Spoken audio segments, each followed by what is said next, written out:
Introduced the 2019 Dodge Challenger Hellcat. So naturally, we sent out a few sneak peeks of the Hellcat. Some of you had an opportunity to see the dual snorkel hood. That's the big news that we have here today for the Hellcat. It's actually a functional hood.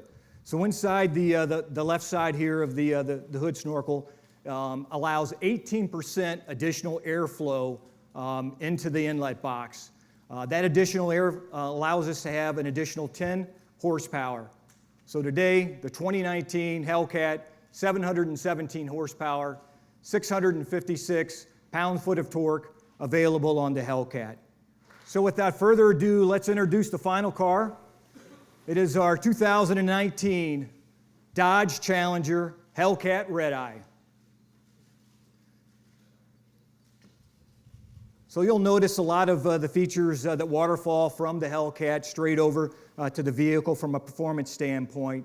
But what's key here is a couple of factors. Number one, I like to view this car as the best of the Hellcat and the best of the Demon now into one vehicle.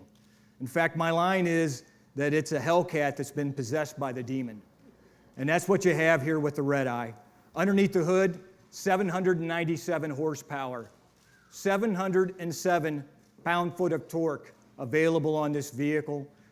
It's basically the Demon engine with a slightly different calibration that allows the horsepower and torque stats that I just spoke to you about.